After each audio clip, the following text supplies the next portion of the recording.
You are listening to SPN, the Sports Podcasting Network. The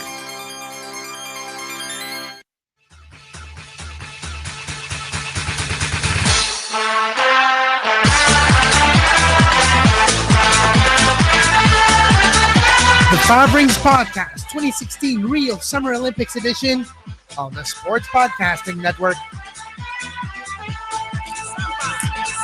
I haven't come. You're gonna have to hold on. I gotta change my gloves. Change your glove. Yeah, take your time. It's all good. I'm ready for you whenever. I'm just ready for you whenever. It's not gonna change anything.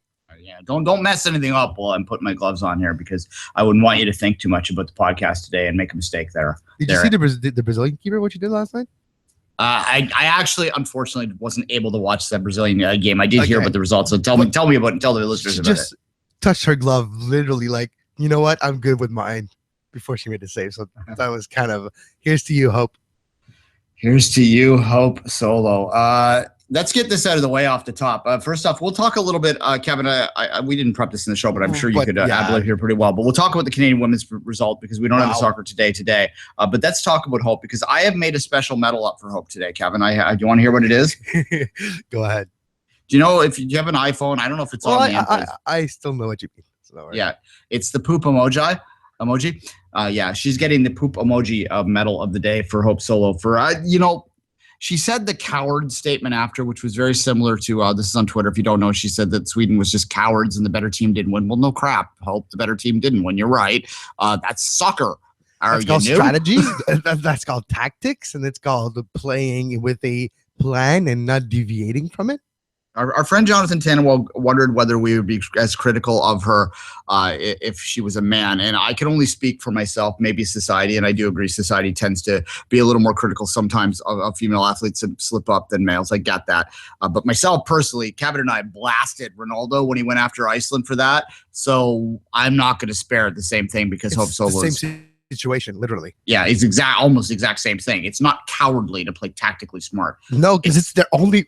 Could you really imagine Sweden trying to go blow for blow with a team like the United States? No, they have to stifle the service. They have to keep the ball and go on the chances for them and try to make what they can with their chances and not go blow for blow. They have to play a very defensive type of game because they're not up to par on the skill and experience level. But technically, the former coach of the United States, which is the coach of the Sweden national team now, the Swede, she was able to tactically get what she needed out of that game. Yeah, exactly. I mean, that's sport, for God's sakes. Defense is a skill. The fact that to shut someone down is a skill. If you can't score on them, that's your fault, not theirs. And I think most reasonable American fans will understand that. I mean, there are elements of the U.S. women's national team fan base, like any fan base, that are pretty fanatical, right? Like that's the fan means fanatical, right? And they'll defend them to the death. But most reasonable thinking people will look at that and understand that it's in the emotion and the immediate aftermath, and she's a bit edgy anyway. But no, you may not appreciate that they're not going blow for blow for you, but that would be idiotic of them to do that. And if the U.S. really is in not any position, U.S. women's soccer, to criticize the tactics of another team. For years, they were basically blast the ball forward to Abby. Come on. Like there were lots of. France is a beautiful team that hasn't won anything. Canada beat them yesterday, as we'll talk about in a minute. And using tactics, Duane. Using tactics once again. Yeah, I don't. Yeah, exactly. So, look, the Americans. Stuff happens in knockout football. Were they the better team of the day? Of course they were. They were dominant in the last half of the second half and through stoppage time, or through extra time. Pardon me.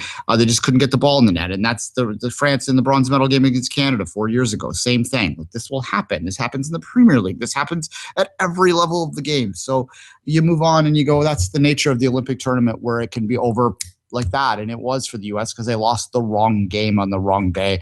And that's unfortunate for them, but it's fortunate for the rest of the world because it does make the tournament quite wide open right now. And I think it's it's set up for the dream finish of Brazil winning. Let's not kid ourselves. We have our own narrative here in Canada, but the rest of the world is looking at this as being wide open for Brazil now.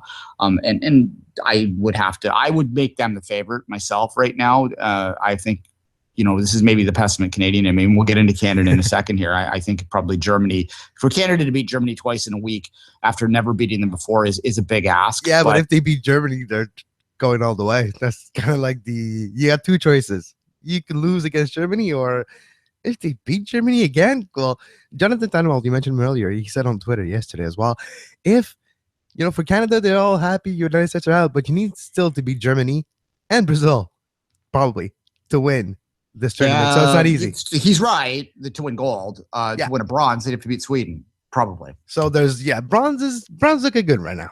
Yeah, bronze is obtainable, and playing for a medal, having 2 more games with the amount of attention that then the team's already won the hearts again. They've already won the tournament in my mind. They've won the tournament both inside and outside the bubble now in terms of public perception, and the bubble perception. In the fact that the bubble is just overjoyed. We don't recognize this team. That was my tweet after I've watched this team, since 1999. I've seen them play more than 200 times. I don't recognize what they're doing out there. It doesn't look like the same damn team, and that just makes me think good things for the future. The outside the public perspective is that they're battling and they know how to win, and they're upsetting these higher ranked teams, and they're on this roll. And if they lose in the semifinal to Germany, they'll go, okay, it was a good run, and let's refocus and get in that bronze game, and they'll get that second game for the medal. And here in Canada, a bronze medal, it's going to be viewed in a much different way than it would be in the United States, a women's football in power, right? Where a bronze medal would be a massive disappointment. In Canada, back-to-back bronzes would be, well, they'll have a parade. Literally, they have a victory lap. They go from town to town and be celebrated. No, it's amazing. You remember what I told you after the Germany win in the group stage? I told you, who is that team and what have they done with my Canadian women's national team? That's exactly the feeling I got after seeing that goal, that Janine Becky pass, lob type across. Sophie Schmidt took the time to finish it on a volley, and Canada was up 1-0. I was like, wow, what a great moment. Yeah, look, if I were doing gold, silver, bronze, wood medals for that game specifically, I actually left all aspects of that game out of my medals today because it was too easy. It was too easy. So, really quickly off the top of my head, I didn't prep for this. My wood medal is obviously the injury, and it looks like I haven't heard today, but it looked to me like that was a collarbone break. Yeah, I was wondering between the dislocated shoulder and the broken collarbone, but yeah. Yeah, I think she's done regardless, and that's unfortunate because she's having a good tournament up to then. My bronze medal would be maybe the referee finally getting a little referee karma because France had a penalty in the first half. Yep. It was Khadija. You can't do a scissor tackle, taking the player down in the box and get away with it every time. Yeah, that's my bronze medal is getting some referee karma from London back 1, 2, 3, 4. Ugh. Anyway, and my silver medal in the game would be Sophie's finish because that was a beautiful half volley, not that easy to do, but that pass is the gold medal moment of the game by Janine Becky, who is emerging as a star. She chips it over to the defender, and then she goes around her and she chips it one touch. It was just beautiful.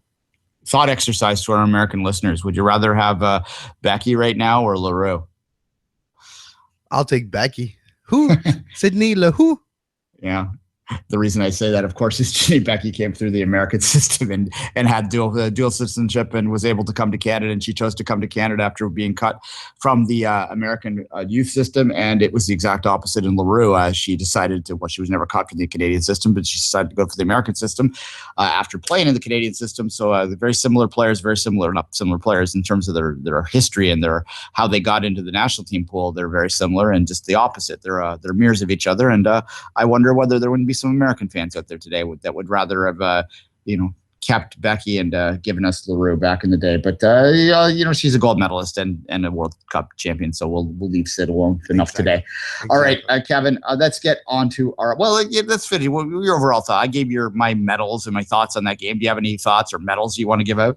I was surprised and shocked that Canada got the result. That second half, they were able to, right after they scored a goal, they got lucky. Sinclair was going for a clearance in the box with the header, and it touched the crossbar. It could have been a goal for Germany, goal by Sinclair. It was iffy. LeBay, a little early in the game, had a couple of missteps, but the bounces were in Canada's favor for once, and they were able to keep that clean sheet, to get that one goal ahead, and then just trying to hold on to get that victory, and they did. Now, the big task, like you mentioned, is to beat Germany a second time in a row.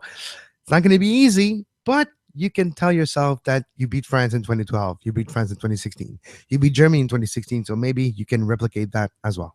Yeah, and obviously Sweden and Brazil in the other semifinals. So it was a decent overall quarterfinals for sure. A lot of drama in it. All right, let's move to our medals and start, as always, with the bottom so that we can finish on the top. Kevin, your wood. My wood is a little light this morning. I was really hard over the first because it's been a week. We've been this day 8. Been doing the daily show for 8 days now, 9 if you include the ceremony.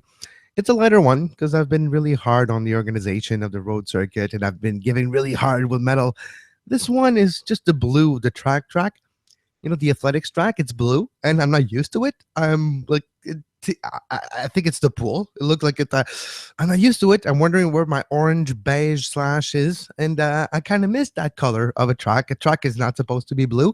It might be just me, and I have to get with times. But I missed that color of track. You're not a Boise State football fan? Oh, no, those bowls every year. I'm like, why are you playing on the blue grass? It's just so not TV worthy. The blue, I feel the same way. Exactly. Well, that is a light one. You're right. It does seem a bit odd. Maybe it isn't as weird to me because a couple of the stadiums I work at, including U of T, here in Toronto, have blue tracks. So I'm a little more used to it. Maybe it's the new phenomenon. It could be the new surface. They're going with blue now. Who knows? Exactly. But just maybe brown. You want to be brown? Yeah, the brown, beige, orange. The basketball color. Yeah, that I call it brown, but others might call it orange. But I'm not very good with my colors. Yeah, so exactly. Yeah, I'm not a fashion designer. Brown, orange, so bloody same tones. Anyway, yeah, that's interesting. We could give one to the green pool, but we've done that one already. I think. Did we give it a medal? I don't know. We talked about the green pool. I think we actually. No, I don't think we did, but we talked about it. Yeah, now they cannot even dive in it now. So yeah, and they said that it smelled. I think it was a Swedish diver said, this is the quote of the game so far. Said that it smelled like a wet fart. So there's that. So. Yeah, that's, you don't want to dive into a wet fart. I wouldn't anyway, especially for an Olympic medal. But it's unfortunate what's happening there. I had a fish tank years ago, and I was very excited. I got it for Christmas, and I think I was about 28, 29 at the time, and I was traveling a bit, and I had other stuff going on, so I couldn't really have pets. So I wanted to get something that I could take care of and have as a bit of a pet. So I got this fish tank. Anyway, but long story short, I could not keep the damn algae out of it. It didn't matter how many times I cleaned it. It didn't matter what I did. It had something to do with the water pH where I was. It would just turn into green jello within days. So I had to get rid of it within 6 months, and that's kind of what's happening with that pool. It's like my fish tank from way back then. Exactly, on a very bigger scale.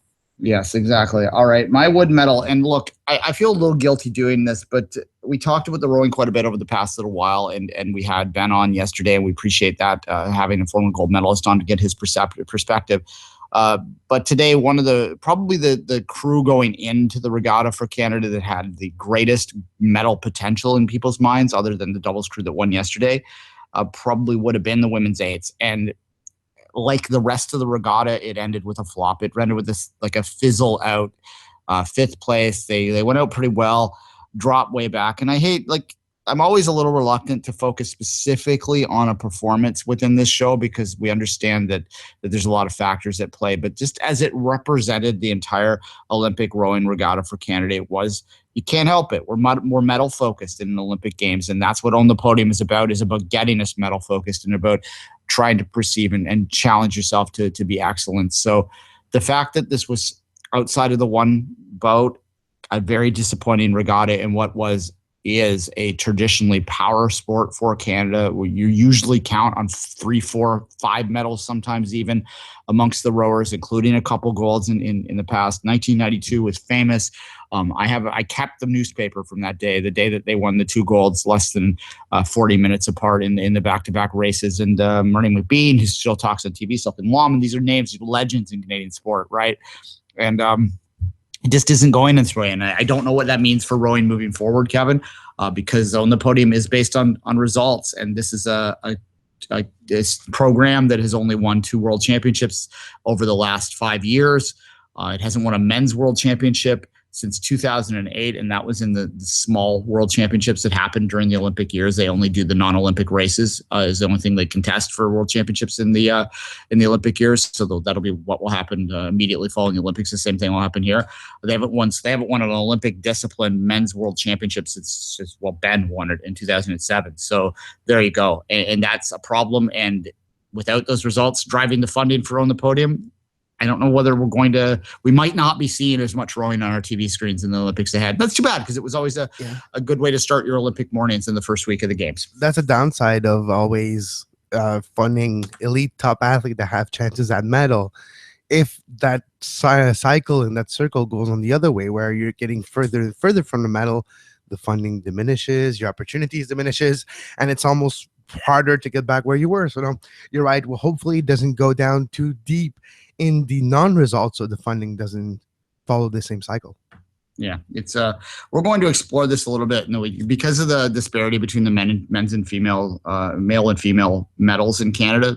The men don't have any, although the second week is much stronger for the men. In fairness, we'll see whether they can follow through. But we are going to explore that a little bit, and there I do have some theories that I'm going to get some data to back up, and we'll have a conversation about that in the days ahead. Maybe tomorrow, maybe Monday. We're not too sure yet exactly when, but we'll have that conversation because I do think that, as much as we want to do hashtag girl power, that we shouldn't really just be fluffing off the fact they're not winning on the male side, because I think that speaks to something that has nothing to do with the females. When I say that, I'm not trying to bash the females' results in any way whatsoever. And I think anyone who knows me knows that I would never do that.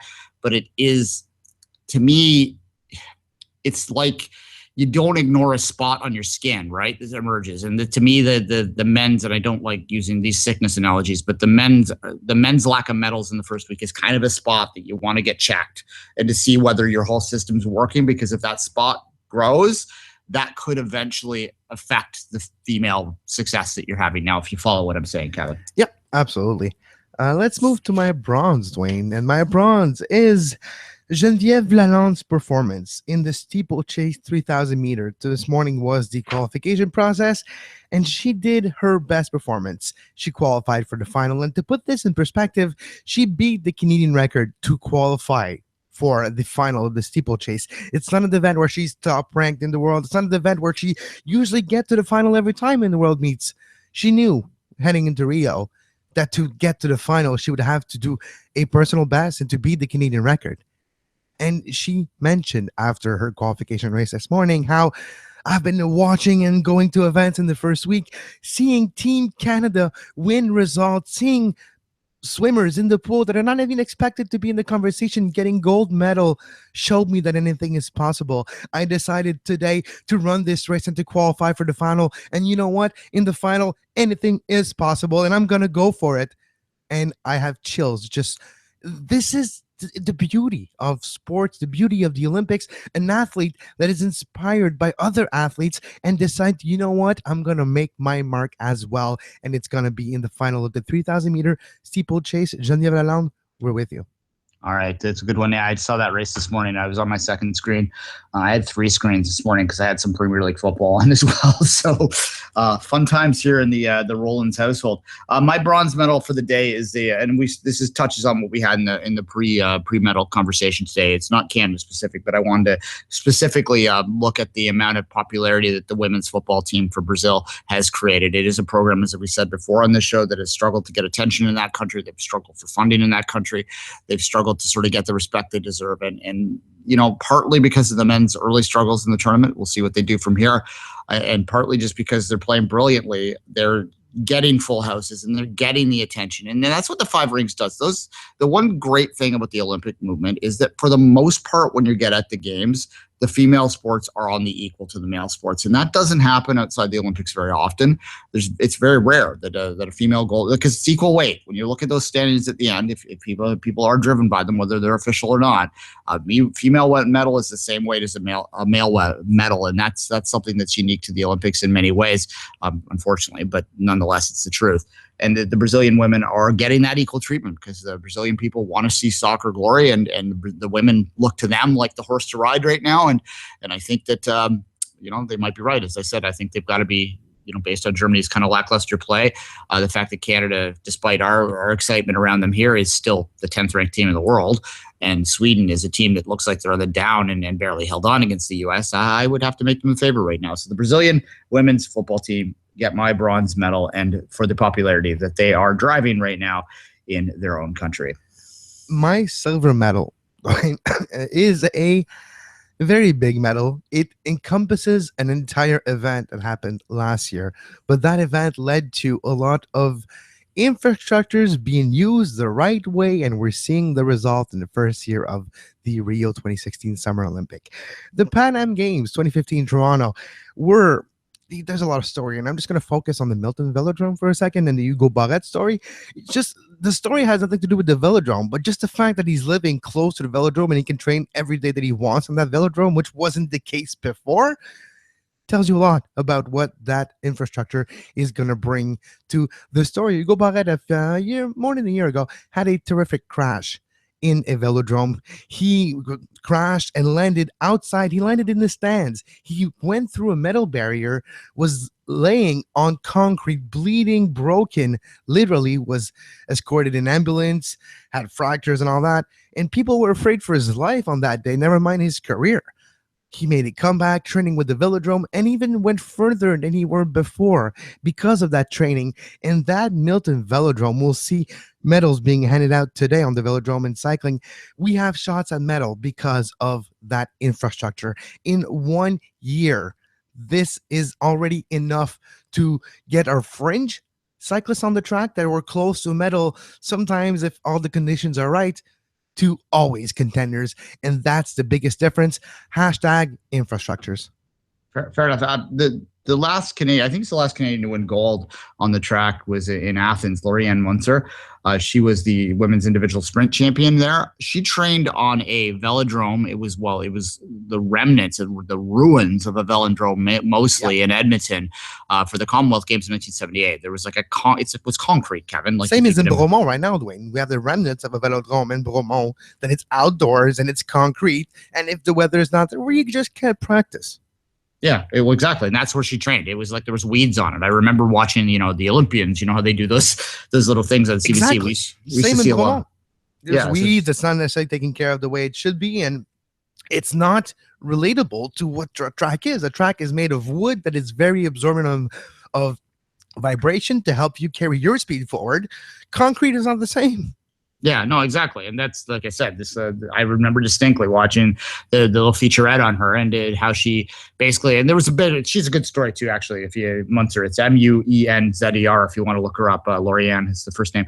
It's a good story there. There was a bit of personal demons that she overcame, won an Olympic gold medal at 38 years old, not completely out of the blue. Obviously, she's 38, but she'd sort of been out of the sport for a while, came back, and she was very powerful at the end and won her gold medal. At any rate, it's forced to train in that. Well, that's no longer going to happen. If there's a Lauriane Munzer right now, she moves to Milton and she trains on a world-class track all the time, right? And that's absolutely, well, we talked about it so much in the lead up to the Pan Ams that I almost feel like, we're repeating ourselves here, because we are repeating ourselves. But well, we have a concrete example. I don't want to say concrete, it's a pun unintended, but we have an example here of what a year in infrastructures, and that's, look at the U of T pool in Toronto. That's pool result are relatable to that as well. So those two infrastructures in a year have already brought result. Is this enough to make people understand that infrastructures are good? Yeah, well, and I'll get to her now, and we'll just spin into it, because my silver medal is Rosie's repeat, and that is the ultimate example of infrastructure mattering, because they're in that Skyriders program up there it's kind of in the northwest of the GTA, Greater Toronto area here. For those who don't know, it's a massive world-class facility that's existed for 15 years, driven by the passion of an individual. It has provided this world-class environment for these people to learn and to train at, and to train it every day. It created Karen Coburn prior to Rosie McClellan. Rosie McClellan, now two-time back-to-back Olympic champion, and it's largely based on the coaching and the infrastructure that exists there. And that's not Pan Am related, but that was the example we were using during the Pan Am build-up to point to say this is what can happen if you have world-class facilities in a city the size of Toronto. You look at the divers in Montreal. That's the one legacy of the of the 1976 Olympics that we are still seeing results from, are the massive success and popularity even of the sport of diving from those Montreal divers, right? Club Cabo, which is located in the Olympic Stadium in the newly renovated training center at the Olympic Stadium. I don't know if you still can. I remember a couple times when I was in Montreal, just wandering in and watching them train. Yeah. If you get into the right door, which is located on your way to Stade Saputo, so between the Biodome and can you tell that I said Biodome with a lot of hate? That'd be the Velodrome if you don't know in the past. Exactly. I hate that place with a deep passion. And just across from the entrance of the Velodrome, you have the entrances to the National the Training Center of the Olympic Stadium underneath the Leaning Tower. Yeah, there you go. And yeah, and like I said, I've watched them dive in there before, just off the street. I don't know whether I was supposed to or not, but I could. So then it's a public facility, isn't it? Yeah, you can actually go train yourself. And Yeah, when they're so not diving, you can probably go. You're not going to get up to a chance to go from the 10-meter, but you can go from the 3. yeah, it's incredible to see the 10-meter live too. Like they were diving the day. I've been there a few times, but I was there fortunate enough to be there one day when they were training off the 10-meter, which is pretty rare, I think, because they usually train on trampolines or whatever. Well, when they train from the 10-meter, they use what's called the bubble water, which there's air bubbles that come out from the water to limit the impact of the entry on water. Fair enough. I guess, yeah, you'd have to replicate the dive at some point. Anyway, no, I was watching people dive off it, and they were clearly, if not Olympians, they were clearly on that stream, right? Because, I mean, who the hell dives off that thing and makes flips unless they're on an Olympic stream? Anyway, it's incredible. So if you live in the Montreal area or if you even visit one day, you should try and sneak in there and have a look. But again, that's from 1976, and it's still reaping rewards, right? It's quite an old, and with a diving pool now here in Toronto, so you could double that up and have the 2 biggest cities in the country producing divers, and suddenly our diving tradition grows even more. So it's so key to everything: funding and infrastructure. The 2 key, that the medals should just say funding and infrastructure on them, because that's basically what they're a result of, right? It's about the process. The process is about whether you have the money to do it and whether you have the place to do it in. Literally. All right. You're silver, just to continue on it. Well, yeah, it's Rosie's repeat. And to get beyond just sort of what was behind it, it's also, there's, once you get up to the world-class level, it's one thing to have funding and facilities. You still do have to have the athletic ability, which she clearly does. And in her sport in particular, you have to have that mental fortitude. And I think that as impressive as Penny's been in the first week of the games, I think the most impressive moment of the games was her winning the gold medal yesterday for Canada, obviously, because it is so difficult to repeat. She has been her time has been taken from her over the last 4 years. She was the only Olympic champion from London. Canada had a decent games, but it was all silvers and bronzes. They had the 1 gold. It was Rosie. So all the attention really went on her. Was the flag bearer, which does have a pressure attached to it, no matter how much the athletes say to it. Although it is the 3rd time now that the flag bearer has won a gold medal. So maybe we can put the whole curse behind there. And not just that, when she had concussion problems as well in the last 4 years. She did have nasty crash in training that led her concussion problem that took her off training for a very extended period of time, where she had to deal with headache and post-concussion syndromes. Just like professional athletes that play in contact sport, she was experiencing the same effect and symptoms in her sport, and she had to lay off training, lay off bouncing, and eventually get back to the training and caught up with the missed training and was able to repeat. Yeah, didn't jump for 4 months. That's incredible. It was 4 months last year, and just around the Pan Am time. She wasn't at the Pan Ams. She was talking today, actually, in the CBC interview. Well, she's done 2 now, but the one she did with Ron McLean here in Canada this morning, she talked about how her eyes, the concussions caused her eyes to flutter, to like shake almost uncontrollably. So she'd be on the trampoline, and all of a sudden her eyes would start going rapidly moving sideways, right? So she wasn't able to focus. If you could imagine being at the height that they're at and not being able to focus in on where the trampoline is and just relying completely on your touch to get yourself out of that situation. You feel for the trampoline. It's incredible, the bravery that would have taken in training day after day. She said that she worked for months using these eye exercises on her iPad to try and get her eyes so that she could control the muscles better. That's the level of minutia training that you have to go through, right? To recover from this. Yeah, it's crazy. It's crazy, especially because when you think about what a concussion is, the bounce and the amount of travel that the brain does in the cranium on a trampoline, it's almost equivalent to having a soccer ball hit on your head. It's a sub-concussion blow, yes, but the cumulative aspect of it is probably very dangerous as well. So that doesn't help when the sport you're just bouncing up and down all the time, and you're always in movement, same as your brain. Yeah. At any rate, to go to her, she's just so poised, right? And I can't help myself to be have a little athlete crush on Rosie McClellan.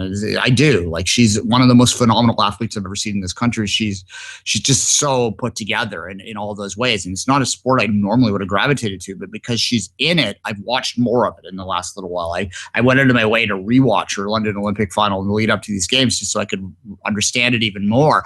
I kind of got Do I watch enough of it? Like, I wouldn't say I watch it every week or something like that, but if it's on TV, I certainly watch it. I watch occasional highlights on the web and sort of stuff like that when I'm doing prep. So I see it more than I normally would because of her. It's to the point that when I was watching the routine yesterday, I kind of could actually see some of the stuff that they were marking off, and that kind of disturbs me when we get into the artistic sports and I can see like the judges. But at any rate, it's subjective, right? Yeah, her routine was basically she was higher than the British athlete that won the silver was kind of a surprise. The Chinese athlete that was that finished in third, it looked to me like the Chinese athlete's routine was a little more precise, but it wasn't. Certainly she didn't travel as much in it. You have to stay in the middle of the trampoline. But Rosie was higher and more powerful, and that was the difference in the day. She's just a more powerful athlete. She's an athlete in every way. Speed, power, precision, lines, the whole 9 yards. She has it all. It's a world-class athlete, and she's Canadian, and she does a lot of great work for Right to Play. And the Canadian Tire, what's the Canadian Tire charity's name here? Stand Up, Stand Tall. Yeah, well, yeah, it's for disadvantaged people to get access to sport. Anyway, she does a lot of great research, a lot of great charity work. So I'm rambling on a little bit now. She's just a great Canadian and a great athlete, double gold medalist. That doesn't happen very often for Canada. First time in the Summer Games that someone's repeated in their discipline. She absolutely is a deserving medalist. In our show, at the very least, I'm giving her the silver today. Only because I wanted to not be so incredibly Canadian-centric, and I have a gold medalist for someone else. So, Kevin, Same here. My gold medal is Michelle Carter of the shot put.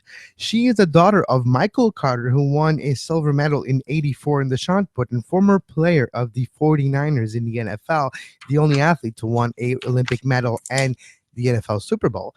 She's a daughter. She's been coached by her father for her entire career.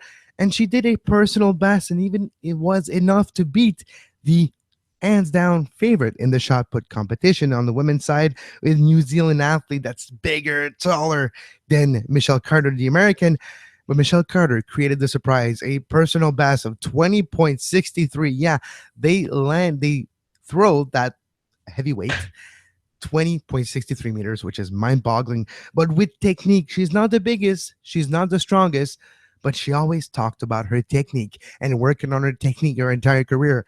And her technique in the event for the medals in the shot put last night brought her to the gold medal. And there was nothing the more powerful, more taller, stronger New Zealand athlete. I don't want to butcher her name, so that's why I called it a New Zealand athlete, who finished second in that competition.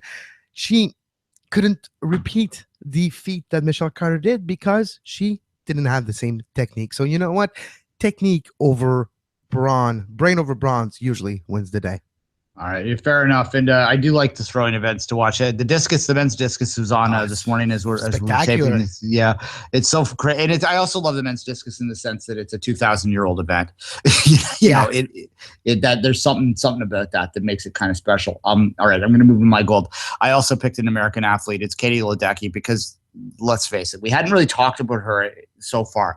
Part of that's because we had a Canadian story for once that really took our time. Penny took our attention, and Penny had a brilliant games, but let's be honest with ourselves. The female star of these games is Katie Ledecky. She is going to take over the mantle of Michael Phelps as the leader of the American swim team, I suspect, in the lead up to the game. She's only 19 years old. She did they call it the Ledecky Slam. That's what the commentators tell me they tell them. Who knows? Because Elliot Friedman told me so. Sorry, Elliot. Anyway, real quickly on that. If anyone hasn't read Elliot Friedman's article he was quoted in that article in Sports Illustrated apologizing for the mistake he made, you should read it. It is actually quite humble and quite he's taking onus for it. So go check that one out. But anyway, back to Ledecky. 200, 800, 400, 2 relay medals as well. Obviously, 4 golds, 1 silver. It's an incredible games. Like I said, probably the star, not even probably the star of the women's side of these games. That 248 is not something that really ever gets done, and that's an incredible accomplishment. And she's, like I said, she's 19, so there's probably another one of these performances in her. We'll see. That's who our Penny's going to have to chase down if she wants to be a double gold medalist in a few years, eh? Yeah, but you know what I was thinking though, because Penny is so new to the scene that there's a lot of events that she actually didn't compete in. Example, the 50-meter freestyle that happened last night. Penny was not in there. But the way she swam the last anchor legs of all the relays and all that, she might have a shot eventually at that event. So Penny is probably going to swim more events than she actually did this year going forward as well. Yeah, I don't know if she has the power. She's still a teenager, right? And yeah. the 50 is such a power event. It's really for bigger, stronger swimmers. And I think Penny will have to have an adult's body before she can fully compete in that one. The 200 is going to be fascinating to watch whether Penny can catch up to Ledecky in the years ahead, because that is the level where they might meet. And, I think you could see in the next Olympics, if Penny continues on the same progression that she's on right now, that she will probably be the dominant sprinter in the freestyle side of things. Whether or not we can get into a 200 battle there will be something to behold in Tokyo, but that's 4 years ahead from now. There's still a medley relay this afternoon too. The swimming does wrap up. Ryan Cochran's got a shot. Ryan Cochran's kind of looks like he's struggling in this too. Surprises me. Well, it's looking at a very tough situation on the men's side where you have a difficult. He's been swimming since 2008. He's been a mainstay in the world. So for 8 years, he's been in the conversation of top 5 in his events in the entire world. It's not easy, and it's getting to his last Olympic, probably. There's a very high probability of it, and it's a tough pool. It's a very fast pool, and there's a lot of new emerging swimmers. If you're looking at just schooling, who won last night against Michael Phelps, there's a lot of new great swimmers in the conversation now. Yeah, well, I suspect this is Ryan Cochran's final swim of his career this afternoon. Look, you got a lane. You get a lane, you have a chance. And he is a guy that has battled and won medals at the Olympics before in the 1500, which is a bit of a mental game. And he could have been trying to save himself a little bit for the final as well. He's not a young swimmer anymore, as you said. So we'll watch that with interest. But there's a possibility. I would give it an outside shot for him to get a medal, and there's certainly a good shot for the Canadian women to get a medal in the medley relay this afternoon. So let's watch that and enjoy the last day of swimming. I always start to get my end of Olympics depression. Always starts on day 8. Yeah, because it's halfway. It's halfway, and it's already half done. Really, is half empty. I know that there's a whole track session to go. There's the 100-meter tomorrow. There's a lot of great stuff that happening these weeks, but it's always sad when you say goodbye to swimming, because swimming represents the start of an Olympics, right? Yeah. So it's like there's a lot of it to go, and then when it ends, it's like, oh God, it's half gone. Yep, exactly. But we still have 8 days left, Duane, outside of today. All right, 8 days. And I still have 36 hours of nothing but couch surfing which is I'm very much looking forward to. And Duane, you know what you can do after for eternity? All the events are still available after the fact now online, so you can rewatch it for a month or two if you really want to get your fix. Fair enough. All right, that's a pretty long one today. So especially for a Saturday, you guys, I hope you say thank you. Hit that Patreon.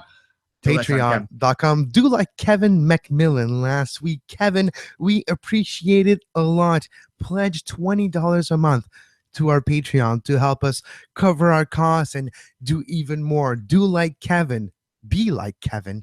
Go to patreon.com. That's patreon.com/sports podcasting network and help us do more. Tomorrow, 11 a.m., 5 Rings Daily.